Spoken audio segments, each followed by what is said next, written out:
All right, good evening. We are here with another episode of Offstage Live with the Jazz Arts Group of Columbus. It is Thursday. That means if you are a jazz lover, especially one from Columbus, Ohio, we are here for you each and every week. My name is Zach Compston, and I am the Director of Education and Community Engagement for Jazz Arts Group. Really thrilled to have another incredible episode. This one close to heart with me, with my pals from the Huntertones. Before we start a conversation with the guys, I want to let you know a few things. You may have heard by now that Jazzoo 2020 has been canceled. We are already planning our return for 2021. Much like every other arts organization now, everyone is clamoring, figuring out everything we can figure out during this time to not only stay open during this time, but come back with incredible art making, whether it be on stage, in the museums, and all over the community. As I mentioned, every nonprofit is working hard right now, and Jazz Arts Group is no exception. Our education programs are still going on. We've announced some updates to our summer camps. So if you're interested in some of the Jazz Academy programming for the summer, we have done some postponing and canceling, but we will be coming back with virtual programming in June and July, and our CYJ Columbus Youth Jazz Summer Workshop at the end of July. We are also looking to have possibly bring back some kids concerts and all sorts of fun things. So please stick around the Jazz Arts Group website for more information. In addition, if you would be so inclined to give a donation to Jazz Arts Group during these times, it would be incredibly we would be incredibly grateful for that. We want to thank those that have given so generously: James and Cecilia Bancroft, Ted Cherry, Barbara and Gary Douglas, and Rose Morse. On June 10th and 11th, if you were to give, the Columbus Foundation will launch the Big Give, which is 25 hours of giving. When you give to Jazz Arts Group through that time, they will amplify the gift, so it will go much further. So if you are inclined to give and can do so on June 10th and 11th, do so through the Big Give with the Columbus Foundation. Without further ado, I'm really thrilled to have my friends from the Huntertones here, and I would like to welcome them to the virtual stage. We have John Lampley, Dan White, and Chris Ott joining us today. Hey, you guys. Hey. What's up, everybody? Hey, everybody. Hey. So I'm really thrilled to see you guys. You know, I was talking to the staff a couple weeks ago because we had seen you guys right before everything shut down. You guys came to Columbus. You did some recording for your next album release. I think you played some shows and you did 2 school visits for us. And that was, I think, late February, and in a matter of weeks later, everything shut down. Of course, you guys are now based in New York City, having gotten your start here in Columbus at Ohio State University. I want to dive into not only some of the history of the band, tell some stories about the development of the band. I'm sure that the audience would love to hear those stories, and of course, the new things. But first and foremost, I just want to get an update. How are you guys handling the quarantine? Where are you? I know you're not all in New York right now. John Lampley, my friend, let's start with you. Where are you at? What's life looking like during the quarantine? Life during quarantine. Zach, it's good to see you again, man. Yeah. So I'm actually in Boston about like the weekend before everything kind of started to close down in New York. I went to Boston and I'm staying with my girlfriend here and have been here for about a little over 2 months now, which has been really interesting to see just because, we're still checking the New York Times stuff every day and to see how everything kind of developed in the city. But I mean, we're good. Fortunately, everybody's healthy. Quarantine is its own thing for everybody. So, figuring out how to fill the days and, be safe, wearing masks everywhere. Right. But yeah, just fortunate that, everybody kind of in my circle is healthy and okay, and we've been good. And, hoping that things continue to progress in a positive direction. Yeah, right. And speaking with Dan leading up to this, he had mentioned that, it was kind of coming up on a little bit of a much needed break for the Huntertones in a sense, because you guys had a really busy 2020 there at the beginning. And I know for you, you've been busy in New York since you guys got there. You've been playing with OAR, an incredible band, for years now. They had a summer tour, I understand, was canceled, and then but the Colbert Show goes on. You've been playing with John Batiste and his band in that show. Talk about the OAR tour and talk a little bit about how things are going with Colbert, because that's really fascinating what you were telling us offline. Yeah, so this would have been my, I think, 10th summer tour with OAR, which is wild that it's been a decade already. Right. but yeah, it was it's actually kind of funny. The week that we did the recording stuff in Columbus, I actually shot to Phoenix that weekend to do a quick gig with OAR, and at that show there were like rumblings, right? And I mean, this would Right. have been in, I mean, again, back half of February, big music festival, and we're like, yeah, there's this, this thing, maybe it's not a big deal, nobody knows, and then literally the next week everything shuts down. And so, it's been like we hadn't necessarily like nothing was announced or full yet, but we were gonna be on tour this summer, and then everything kind of is backed off of that, which is a bummer, but also it's just kind of what it is right now. The priority is keeping people safe. But I know Mark, the lead singer of the band, has been going live on Instagram every Sunday, doing like an hour of songs and stories that the fans have really been into. Nice. So that's kind of the MO of a lot of bands right now, and we'll talk about how we've been trying to do it. Just to continue to put music out there, to continue to create or engage with your fan base in this time where everybody is, or live music isn't really a thing. Yeah, as for the late show with Stephen Colbert, it was really, really wild. The week before all productions were, shut down, we actually did a show in the theater with no audience.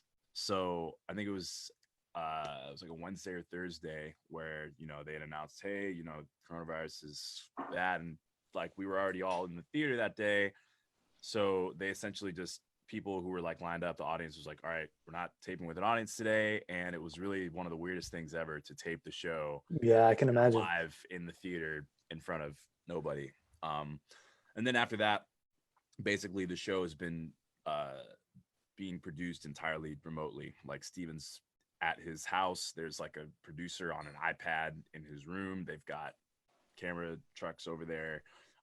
And the band, we've all been just kind of recording and submitting music remotely via our own setups and, utilizing Dropbox and whatnot.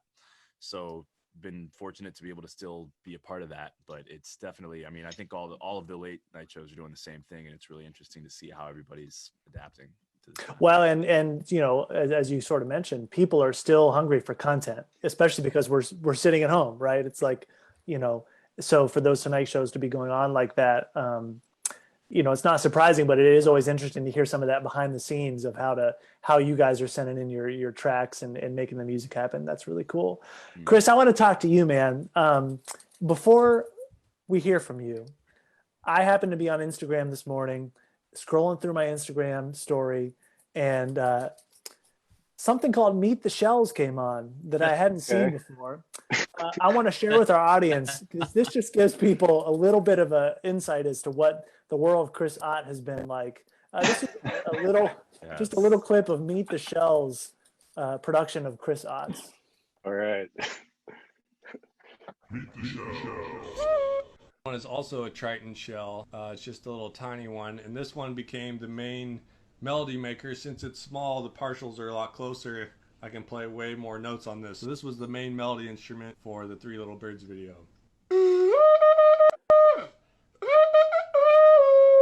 The Last Shell is another one I saw from Steve Ture that I knew I had to have. I scoured the internet and I finally found one. Is the Australian trumpet shell. Now this one, the intonation was not exactly perfect. It's somewhere between an F sharp and a G, but it gets the job done in the low register.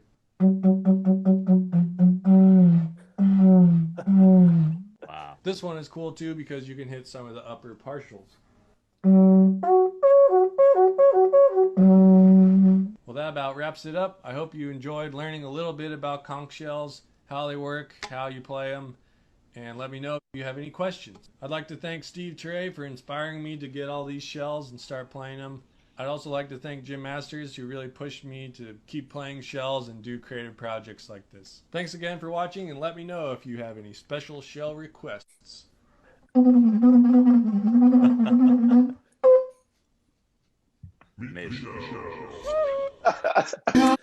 Man, first of all, shout out to Jim Masters. Yeah. Because when you said I have to thank Jim Masters, before you even said the next part of the sentence, I knew, like, of course, Jim Masters had a hand in this inspiration here.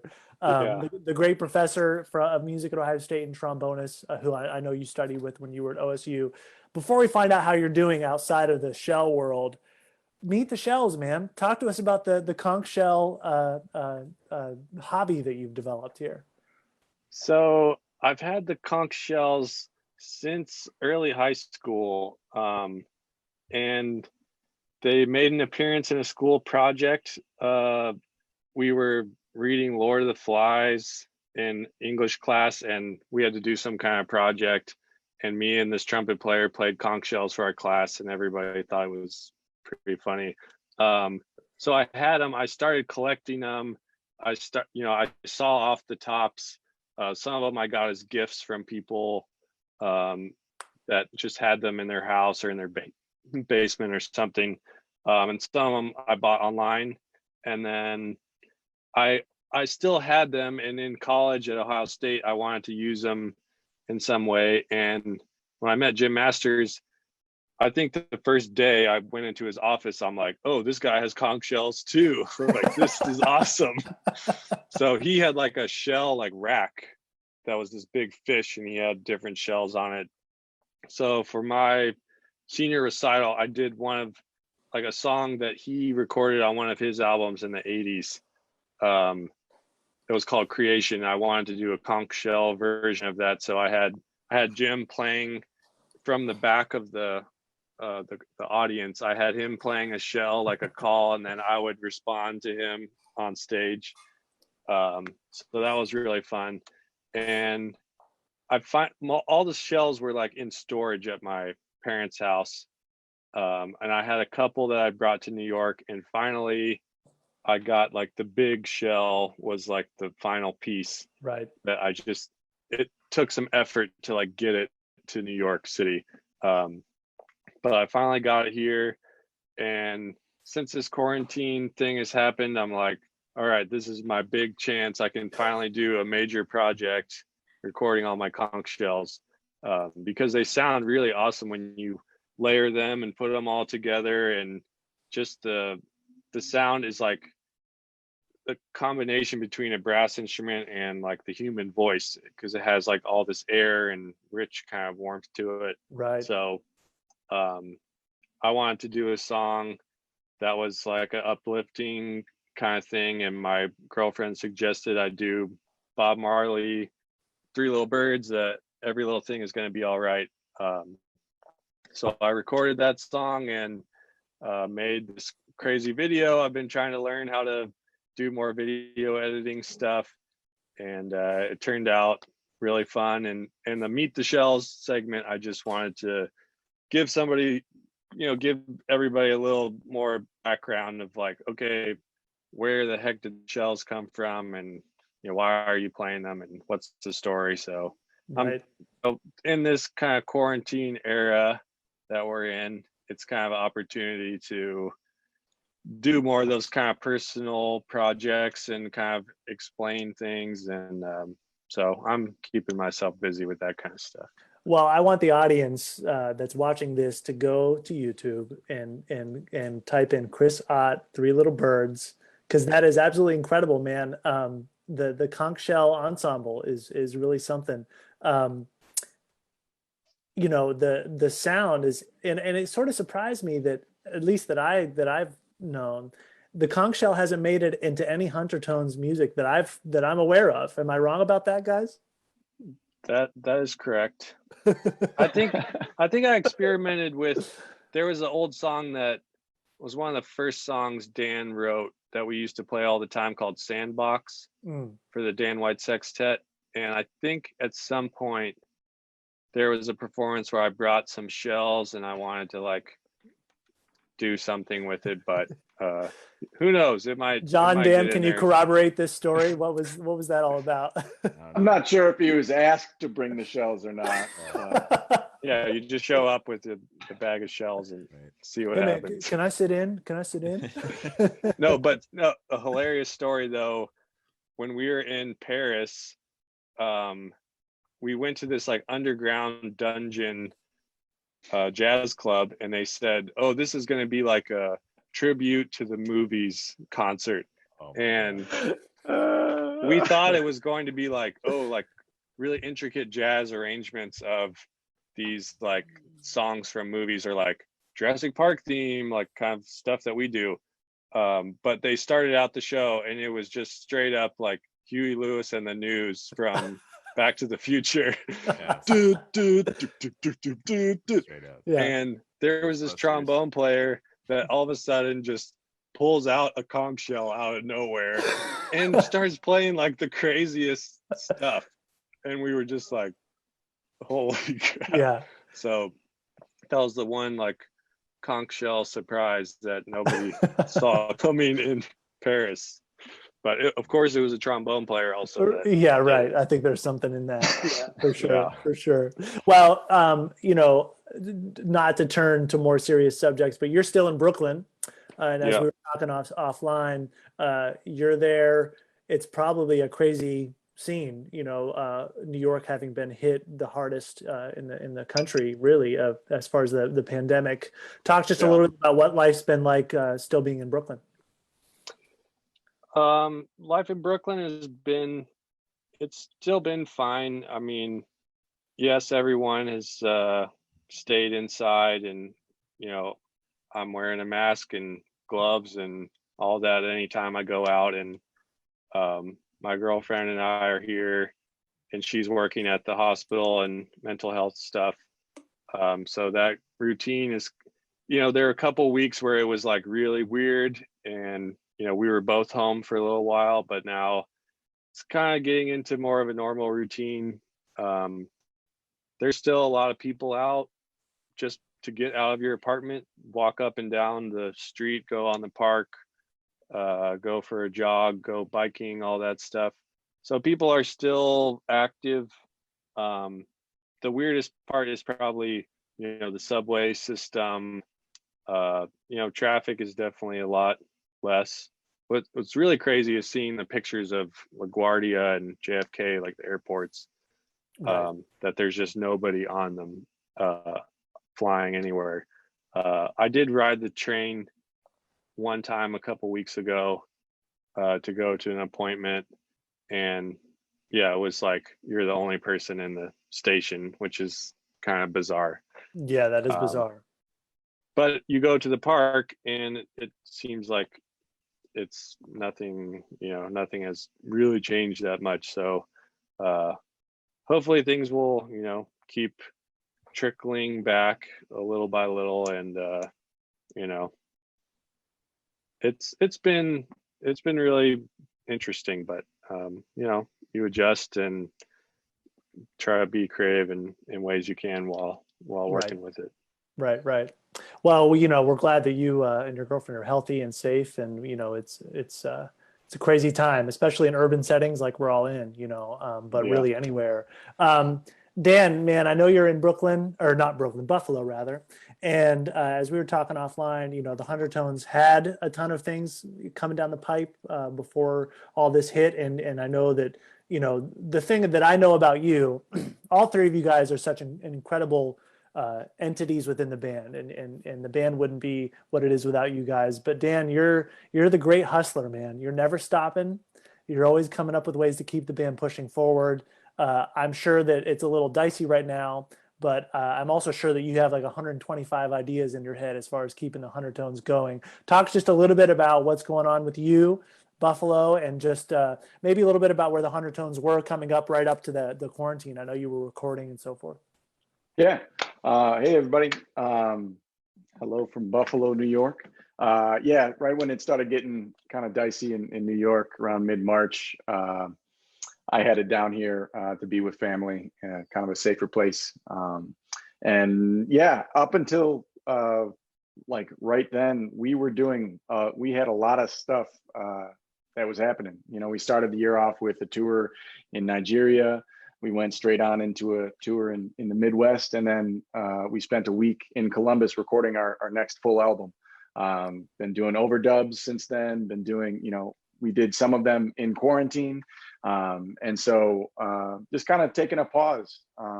And I think one of the things that, you know, this has been what seems to be a very long time, but it's going to be even longer, that I've kind of struggled with is that feeling of not necessarily being inspired by what's happening and being okay with that.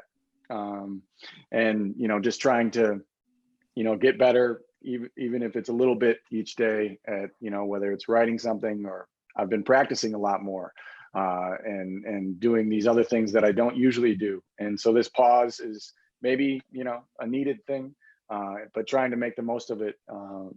This next album is going to be awesome because of it. We're able to spend more time with the music, and make more deliberate decisions in the mixing and editing processes. I think one of the things that we've definitely been able to do is use technology to still stay in touch with each other and be able to communicate. But like you were alluding to, the past 8 months have been pretty busy for us, from September until March. So it's it's been a nice sort of breath. But I definitely realize how much touring and the live shows and our fans, how much that motivates what we do in this band. That's what we write music for. That's what that's kind of the arrival point for a lot of creative energy. So without that, it's kind of been it's been tough, but I think we're all just trying to figure out how we can stay motivated and stay creative. Like I said, we're very fortunate to have a ton of new music that we spent our time with and have been touring over the past year, recorded. And so going through that, getting it ready. And so, just trying to think of different ways, not just doing a multicam video, but trying to think of other ways of Sure. Sharing music, and connecting with our fans. So it's been a good pause, but I think definitely feeling the energy of like, now we want to contribute and put more out than we did a few weeks back. Right. Well, and for the Huntertones, you guys go back, especially the three of you guys, as far as a decade or more. And I want to get into just a little bit of the history, recall some memories of the development of the band. Before I do that, I want to let people know that, these three guys, like every other musician, they're committed to their craft, and when that goes away, things become more difficult. So you can support the Huntertones. I want you to go to huntertones.com. I want you to find their Venmo, find their PayPal, find their merch. You guys have music that's newer, all the way back to some of the earlier stuff. There's some big band charts on there, small group music. Of course, we can't be playing as a group, but we can be playing that music individually and working on things. And I'll probably say it again before we're done, but please think about going to huntertones.com and supporting the band right now. Just like every other musician, it's going to go a long way. With that, I want to cue up just a quick soundbite of what I think was one of the early hits of the band. Certainly, every time I heard you guys play it in the last few more recent years, it like people just kind of go nuts at the opening alone of it. This comes from your record Play, and I want to get just a little bit into the idea behind that album. And this really became kind of like a bit of a calling card for the band. This is Camptown Races.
So, like I said, you guys have to get requests for that at least part of the time. Coming from that record play, that was really. I mean, would you guys say maybe Dan? Would you say that was sort of the first full album where there was a concept through line through the whole record? Absolutely. I remember the moment that John and I were in a car driving back from, like, I think Akron or Cleveland, trying to think of what is something that can, like, bring everything together. And it was like, well, we could do like songs that everybody knows, like, lullabies or kid songs. Then it was like, well, the arrangements better be like pretty slick then, or like, or else it's going to be like really sad. So Yeah. that was the challenge that we were, seeking out to overcome. And then Chris came in with that arrangement and it was like, oh, okay, the bar's set. This is awesome. Cool. Yeah, yeah. And as we get into that, first, Chris, do you ever get tired of thinking about that tune? I mean, I feel like it's one that people always want you to play, at least the Columbus audience. It's a great chart. There's no doubt about that. But does part of you kind of go like, all right, like we've written some other music, like let's move on to some other stuff here?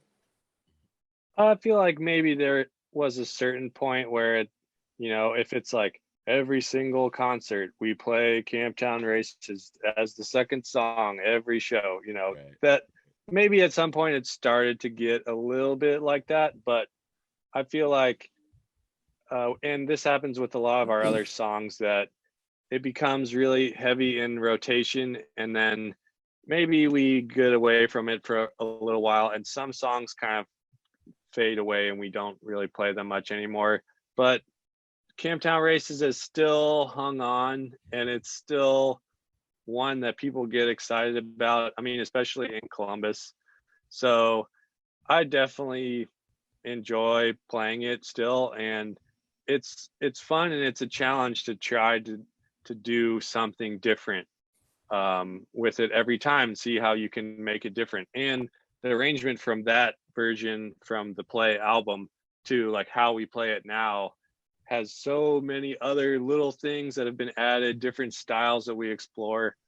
So I still really enjoy it. And, similar to like, okay, Duke Ellington, you have to play Take the A Train for the 10,000th time, Right. and they're like, we're going to make this the best version of A Train you've ever heard, so, we kind of take it from that mentality, and, we still rock out on it. Yeah, It's a absolutely. nice chart. It's a great chart, and I'm glad you mentioned the evolution through the live process, and that's something I feel like, having heard you guys over the years, had a chance to play with you on and off in the earlier days, subbing for whoever was on drums at the time, in and out. That the live moment really sort of was dictating behind the scenes where the music was going to go long term. And in other words, there was the spontaneity of the moment, but some of that stuff was hanging on, evolving the charts, evolving the way things were played. John, talk about the importance of you guys, even from those early days, being able to vet these tunes and arrangements live and before a real audience. I mean, yeah, I think Play was kind of the second full album that we did. The first one was New York Sessions, where Dan got the grant through Ohio State, and we went up to the city and took 2 days in a studio. And it was the first time we'd ever done the recording thing. It was like figuring it out. The first day something broke and we just lost like 7 hours. But that's what always happens. Yeah. But I think it was like, the early mentality of the band, even before that, at Ohio State, we were all at some point in the Art Blakey combo, where we were kind of like our one of the first versions of us playing. Wow. I know you guys remember that bright red shirt, man. Baggy shirts. Yeah. That was So I don't know if the audience can glean this, but this is Sir Jonathan Lampley right here. Man. Oh, that was Chris the and the Dan. recital shirt. Wow. Yep, we got Luke Holmes. Lucas Holmes over there. And Yeah. that's our Lucas. friend Dan. Yeah. Dan Wow. Waddell, yeah. Yeah.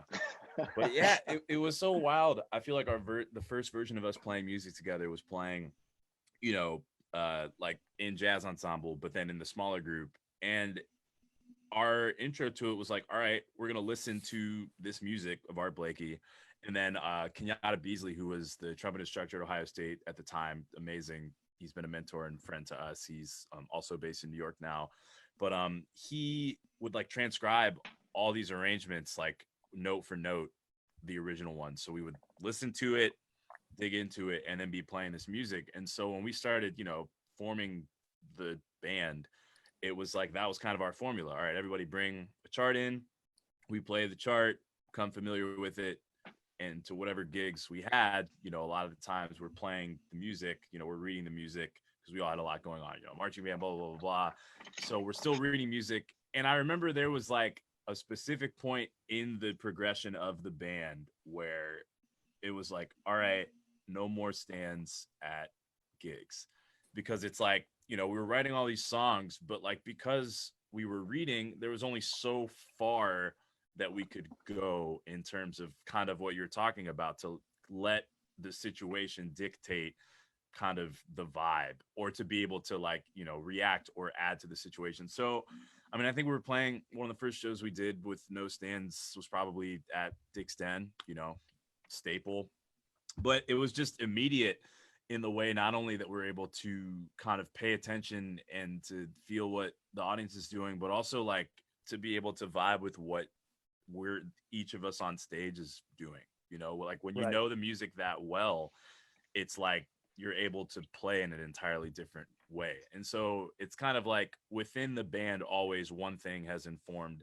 the other. So like once we understood that was the approach, it's like the type of music, the way that we started writing was like, okay, we're writing charts, but we're memorizing these charts. And then I feel like it was like, much sooner we would play a song, and then like within 2 or 3 times it's already evolving and Right. growing. Right. And Well, I think I appreciate that point about no stands, and I just want to sort of double down on that, because when you're a young musician, especially now with the iReal app where the chord changes are right there, of course the real books and so forth. If you're a young jazz musician, jazz student, reading the music is such an essential part. And of course, that's the skill set that is brought forth through band and everything else.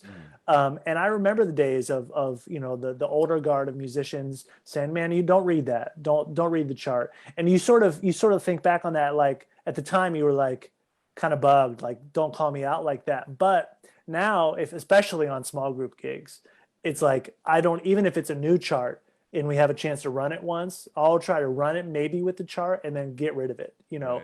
even at the risk of making a mistake. And maybe this speaks to your point, John, that a mistake is an opportunity to take something in a direction that you aren't able to if you're glued to the part.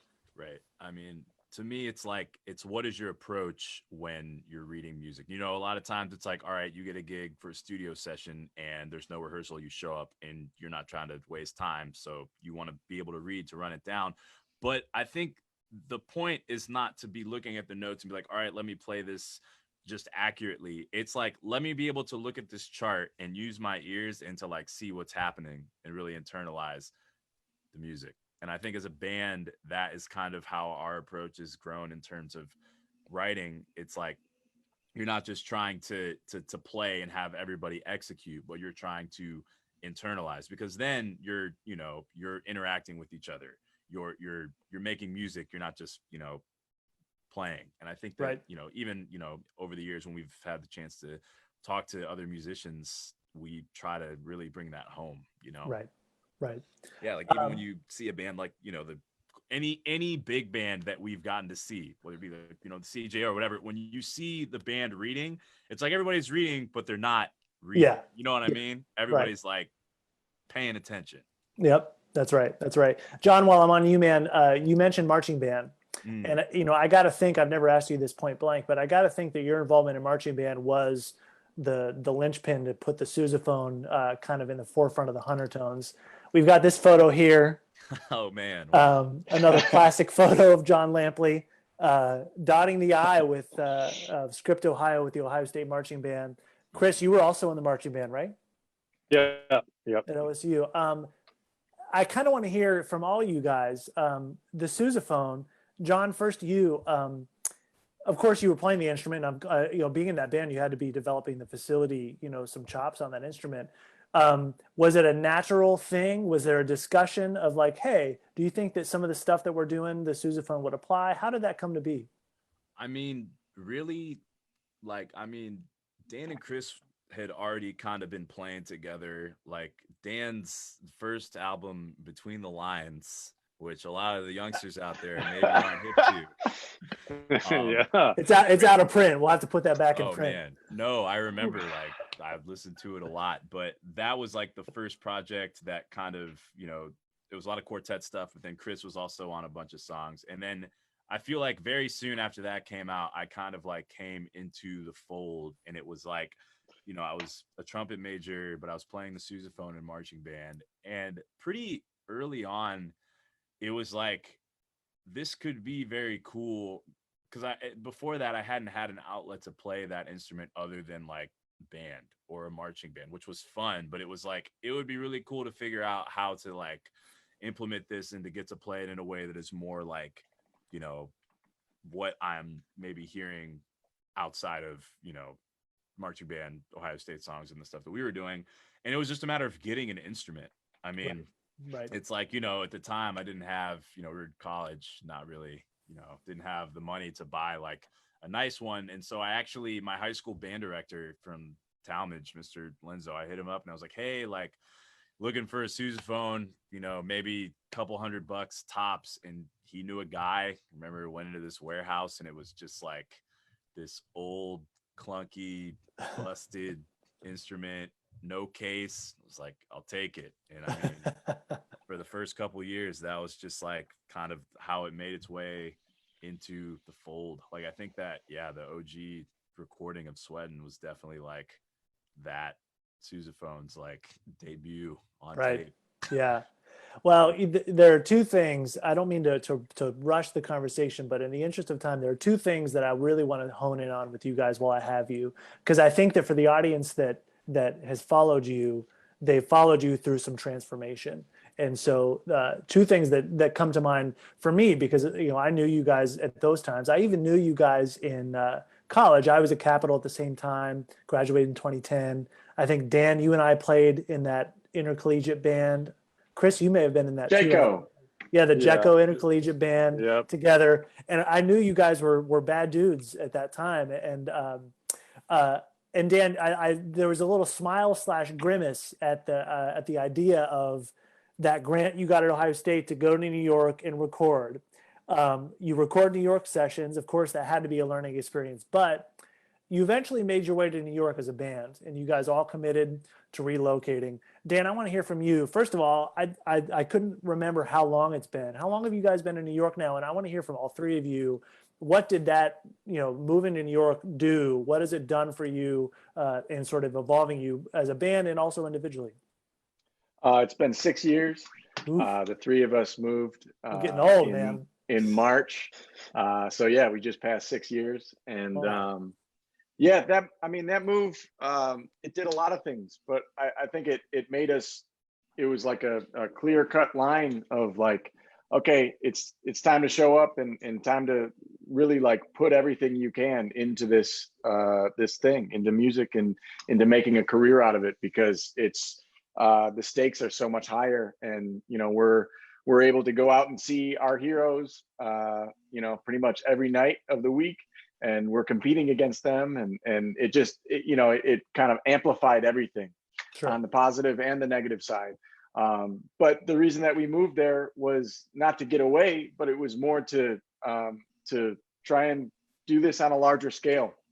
And I think within 2 years we were doing that. We had connected with some people that could help with booking. We started reaching out for other opportunities, and we were eventually, I think it was within 2 years, we had our first European tour. We had done a State Department tour on 3 continents, and the music was starting to change because of that uncomfortableness. And so I think if we've learned anything in our process of the past decade of playing together, it's that being uncomfortable isn't a bad thing. And talking about Yeah, please. Go ahead. No, I mean, that's it. And that, trying to put our focus on what our strengths are, which is our chemistry in the band. By taking the music away, it put all of our focus on everything that's not on the music, which is the intangible human connection. We're trying to create every night, not trying to recreate something that was composed. So it's a generalized guideline that we're trying to do some different stuff every night. And by seeing how different cultures do that, that became a whole other world of inspiration for us that we're still unpacking and is still a part of the way that this band plays, but also each of us individually, the way that we approach music. Right, absolutely. And I do want to get to some of your travels abroad, but Chris, the move to New York, Dan talked about vulnerability, looking back 6 years later, can you recall kind of what you were feeling at the time, trying to make that decision? Was it tough for you? And then how has it helped you evolve as a musician?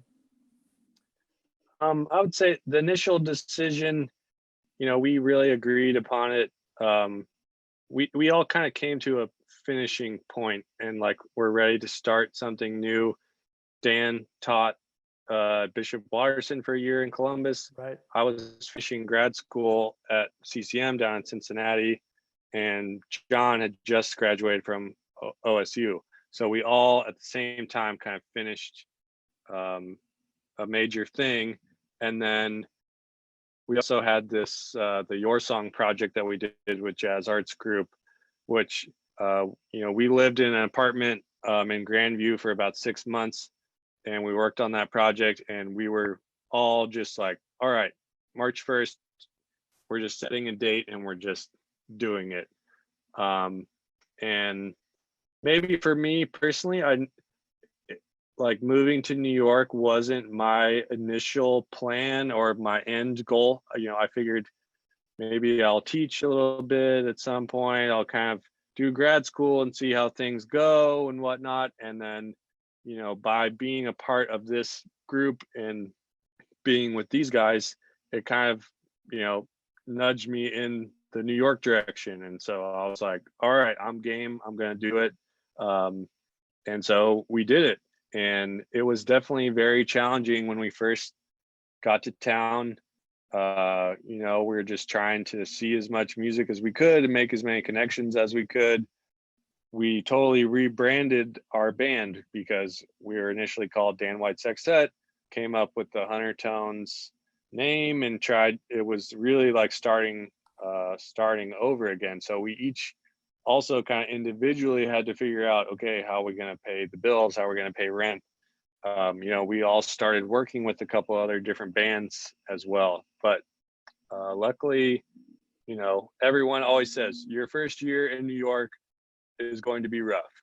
And then things will start to pick up and the phone will start ringing and people will call you for gigs. And luckily we've been able to make a lot of connections, and definitely the touring thing has been a major part of our last 4 or 5 years. And this is the first time that we haven't been like really on the road. 2018 and 2019 we were traveling a ton, so this is definitely a little change of pace. But New York definitely opened a lot of opportunities, and just the network of musicians that we now know and are friends with.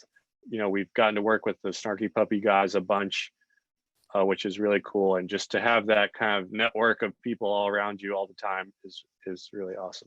Right, absolutely. Speaking of relationships, another New York-based ensemble, and John, maybe you could speak to this when you give your thoughts on the move to New York. I loved this photo when I found it of you guys with Sammy Miller and the congregation. Yeah. First of all, John, talk about this photo for a second, and then I want to hear about New York, the move to New York from you. Man, this is incredible. Man, this was the second time we did Umbria. The first year we did it, I remember like we'd heard about it, it was great. And then 2019, right? We went back and did the summer, and miraculously, like us and Sammy Miller and the congregation were both playing the festival. And so this was one of the nights where like our sets didn't line up, and they were playing and we jumped up with them. And basically there's a part of the show where there's a freeze frame where everybody stops, and somebody captured it pretty perfectly. Alfonso, the trumpet player in that band, is much more in touch with his inner zen with the whole pose thing happening. But yeah, man, it's actually a funny New York story. Like, one of the first gigs we had as a unit, like literally one of the first gigs, was at the beer garden that one of Chris's bands plays at now, called Radagast Beer Hall. And it was like a weekday thing, like, hey, just want some music for a couple hours for the people that are there on like a Wednesday night, you know. And it was like the three of us, because I mean, Adam hadn't moved to New York yet. John Hubble was not around at the time. And so it's the three of us, and we're like, yeah, I'll play tuba, you guys, you know, trumpet, saxophone, we'll just come up with a bunch of covers and whatnot. And a drummer that we met named John Fathom, who we still have a relationship, also in a great band called the Rad Trads, initially was going to do the gig with us. And he was like, hey man, I can't do it. My friend Sammy can do it. He can't make rehearsal, but I promise he'll be good. And we were like, well, whatever. Yeah, let's go. Yeah. So we get there, and you know, we play the gig, and it was the type of thing where he came in and just crushed, and it was super fun. And then he was like, hey man, like, I remember he was talking to me, he was like, you know, I've been thinking about starting this project, and I ended up playing tuba and trumpet with those guys for a while being in New York, and we kind of just became very good friends. But that's, I mean, it's one example of kind of, you know, going back to just the general move to New York. It was like we had become such a huge kind of, the Columbus music scene was incredible to us. I mean, there's so many great musicians that, you know, we grew up going to hear. Like, I remember a night at Park Street Tavern where it was like Pete Mills, I mean, obviously always there leading the session, but it was like Pete Mills, James Gator sat down on the drum set. He was there. I feel like Dwight Adams was there, and they're playing the tune Voyager. And I remember just like nights like that where you're like, oh my God, this scene is so crushing, and like being so inspired by that and learning from those people. But then also, like, you know, being a part of kind of the different scenes here, like Jared Mahone, great singer-songwriter that we've worked with and met in Columbus, John Elliott, the band The Floorwalkers, I remember we were hanging with. And it's like, we, over our time in Columbus, we'd become so kind of close to various musicians and a part of the scene. And then to go from that to like, all right, we moved into our apartment and we know like maybe 2 or 3 people here tops, and to be like, okay, how do we figure out that sense of community again? And kind of, you know, to look back at our 6 years in New York and to see how many, you know, like the Rad Trad, Samuel and the Congregation, to become friends with these people and to do shows with them, and to like kind of, people are very much like, oh, you go to New York and it's super cutthroat and super competitive.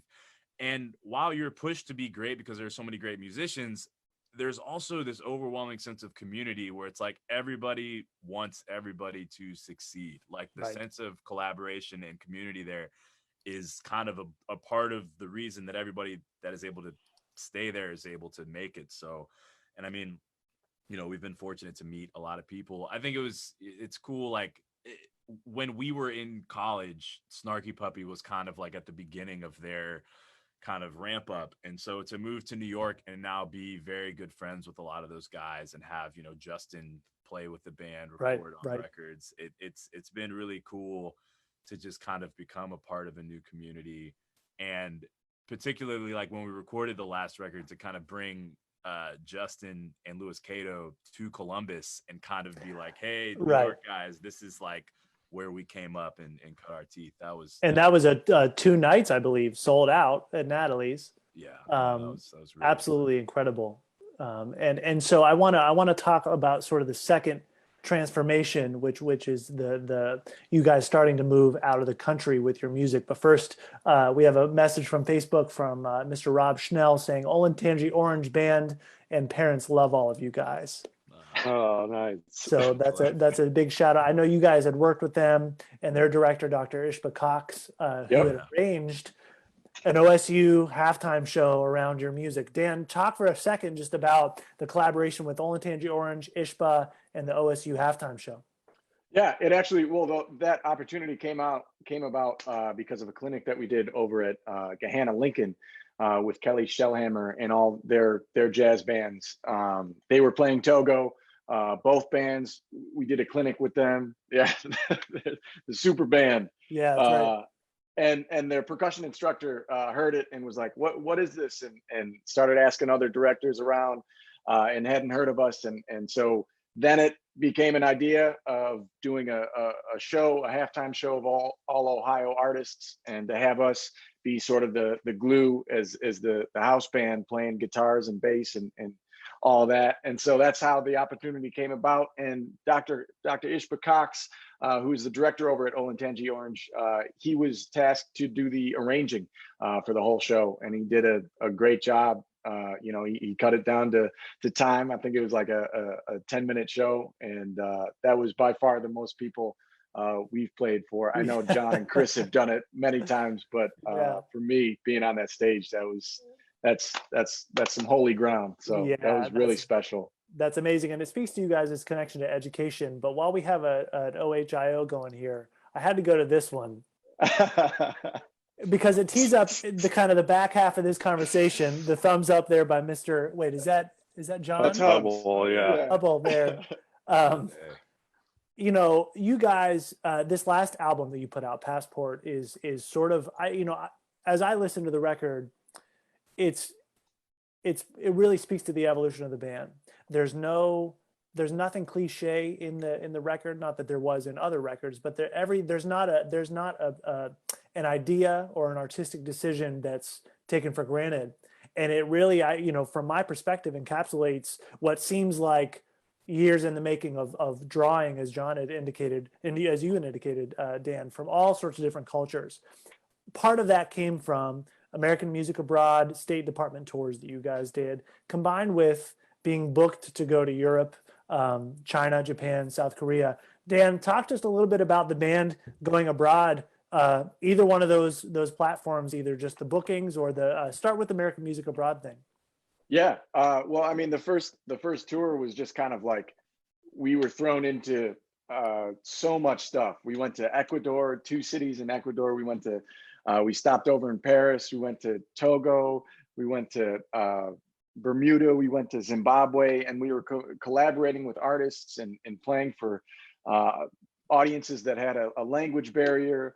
And so all of those experiences sort of, it distilled the band into, I think, what is now our current form of, it challenged us in so many different ways on and off stage, but mostly off stage, so that when we actually came to play, it was kind of like, all right, now it's time to show up. Now it's time to do it. That was the home, that we all felt. And so, I think it strengthened all of our, sort of creative and our ideas about what performing is.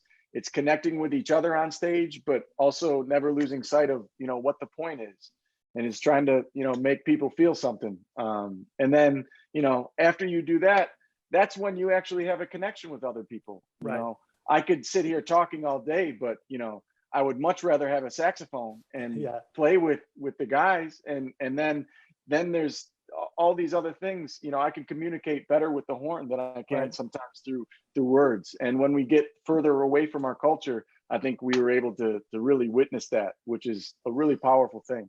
Yeah, and I can recall, Chris, I think it was a conversation with Hubble where he mentioned one of the countries you guys were in, where you were gathered around. I don't remember the exact scene, but listening to musicians from whatever country you were in, not able to speak the language, and this may have happened multiple times, but being in a setting where it's like, we're going to play music. We don't know how to communicate with the words, but we're going to play music. We're going to hear what they're doing and relate to that. That whole experience had to bring about, the kind of moment that's like, wow, we've come a long way. Talk just a little bit about one or a couple of the moments from your time abroad that really made you realize, like, we've come really far from our roots. Yeah, I think it started to sink in. I think the first one of the first countries, I think we went to Bermuda first. that seemed like, okay, this is cool. And then we got into Ecuador, and it's like, okay, we're actually getting paid to be traveling to this place, like very far away, very different from what we're used to. And it really started to sink in. They're like putting you in front of TV cameras, and we're like on their national news and radio, and it kind of gave you this sense of like, wow, we might be actually, we're doing something meaningful here that, you know, people are appreciative of. And it you know, the real like human element that came into play that Hubble was talking about was mostly in Togo, which is a small country in West Africa, which inspired Dan to write our song Togo, which is one of our main pieces. But yeah, we didn't speak any French really. They didn't speak any English, and we would literally just get together outside. It was really hot in this gazebo, and just have like these jam sessions. Yeah. And there was a whole drum ensemble that were playing the most intricate, you know, not repeating like 3-minute long sequence that is just like all up in your, like something that these guys have probably been learning for years and Right. like decades. And to be kind of thrown into that, and you know, their brass players, there was a bunch of trumpet players, they just wanted us to play as much as possible, and they wanted to film it. And I just want to play like you, I just want to be able to do what you do. And you know, we were saying kind of the same thing. We want to be able to play the kind of stuff that you guys are playing, because their music so different than like the traditional jazz school kind of approach. And it made us really think about music in a whole different way, and the way that music and dance and moving your body all combine into one, you know, really had a huge impact on us. And you know, I feel like in Togo is probably the deepest, one of the deepest, probably the most impactful experience we've really had on a musical level, with that language barrier being a thing. That was a really eye-opening moment that definitely changed us in how we write music, how we want to approach performing. And it was just amazing feeling to be able to connect with people like that, and apply that to, you know, what Right. we're doing. Yeah, absolutely. Chris, you bring up a good point that I want to ask you, John, about, which is music and movement. Audiences know and can rely on you for generating some energy, not just with your sousaphone, not just with your trumpet, but with your hips, your moves, and your energy physically on stage. Talk a little bit about, as Chris was indicating and talking about, cultures combining, movement being a part of that, and really what I'm trying to get from you is that had to be like, you had to be basking in sort of some sort of high in terms of just people together. I can just see that being something that you were like at various points on those tours on a high that you hadn't been before. While you talk about that, I want to show this photo. This is in Europe, but it speaks to the same kind of energy that I'm talking about. Oh man. Wow. That was yeah, that's wild. That was a good night. Man, I don't know. I feel like I've never really been able to separate like playing and moving. Even I think when I was young, it's something that was not ever really like a conscious thing.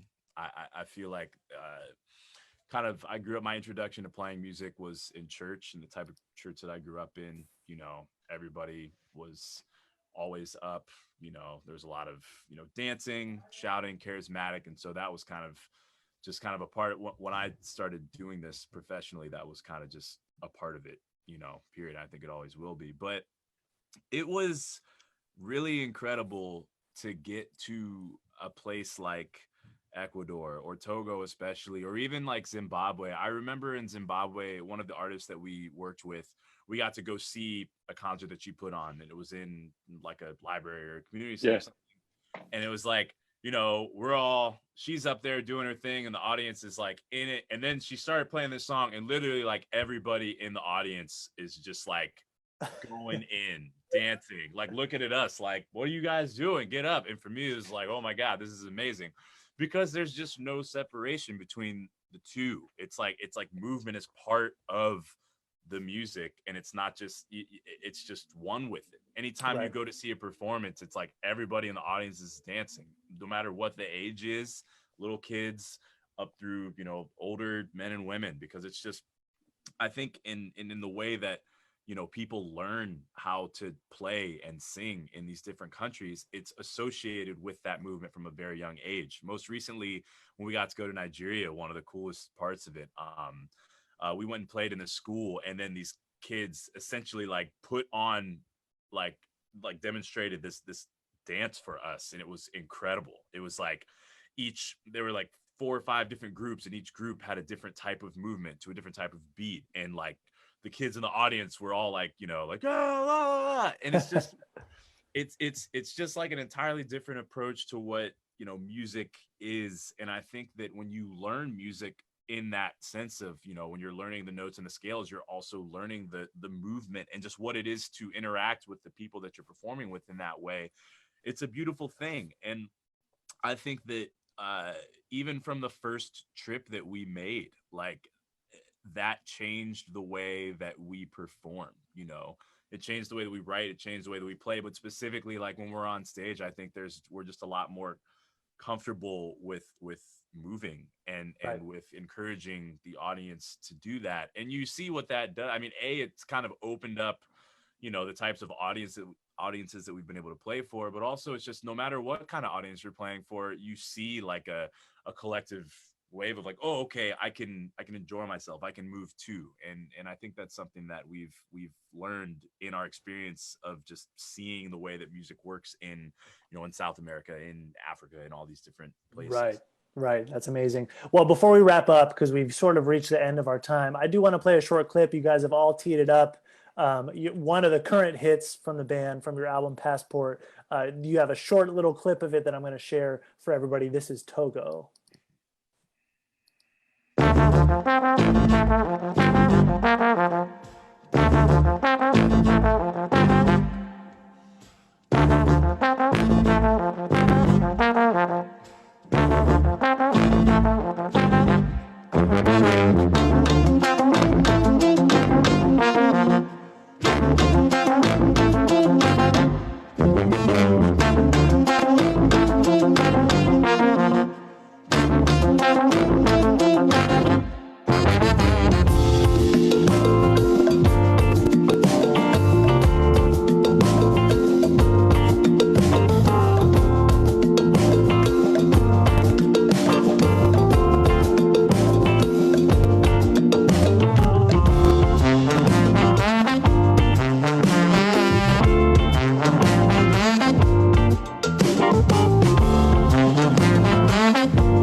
And I want to say to all you guys, we have a comment from Facebook from Tony Nicholas, a Gahanna student, Gahanna Lincoln High School. He says, I'm graduating from Gahanna Lincoln on Tuesday. I was the guitarist having way too much fun in that mega band picture. Thank Yeah. you, Yeah. Huntertones. Thank you, Huntertones, for being such a huge inspiration for me in the last 2 years. Much love from Gehenna. Dan, I want to let you have the last word, man. That music video was teeing up Passport, which people can get at huntertones.com. But give people a little bit of a glimpse of what they can expect from the Huntertones moving forward here. A lot more of that, a lot more music. We have an even larger, longer record coming down the pipe. We're working on new videos. We're working on new content all the time. I think just doing this, I mean, that I'm already feeling way better than I was an hour ago. So, you know, watching these videos, talking with you, seeing these guys. I mean, I'm just looking forward to, you know, to the reopening eventually. But until then, you know, I think we're going to be sharing as much as we can to help uplift everybody and get them through this. I hope everybody at home will stay safe, stay indoors as long as they can to keep everybody else safe and wait this whole thing out. But you know, if anything, we're hoping to try and share as much as we can to inspire them, but know that you inspire us too. So we want to hear from you and keep that community aspect, which is so huge to our band. That's also that side of our personalities. Performing is so big to us. And so without that, you know, definitely feel that hole. So we miss all of you and we're grateful more than anything to have been able to do all these shows leading up until now. You know, it's really special, all the things that we've been able to do and the thing that we've been able to grow from Columbus. So, you know, we're grateful for the platform that you've helped us build and for this opportunity and, you know, stay safe, everybody. Well, Dan, John, Chris, of course, John Hubble, Adam DeSantis, Josh Hill, we are grateful to all of you for the music you continue to make, the inspiration that you continue to bring to kids, students. Stay safe out there. We're so proud of everything that you're doing. It's great to see you once again. And on behalf of Jazz Arts Group and the Columbus scene, we're wishing you all the best. And I want to let our audience know Offstage Live comes back this Sunday, 3 p.m. though. Byron Stripling starts a series of Sunday afternoon concerts. The first one right here on Facebook at Jazz Arts Group or at Jazz Academy, 3 p.m. on Sunday with Byron Stripling. Thank you very much to our audience. Thanks to the Huntertones, and we'll see you very soon. Be safe. Thanks, guys. See ya. See ya.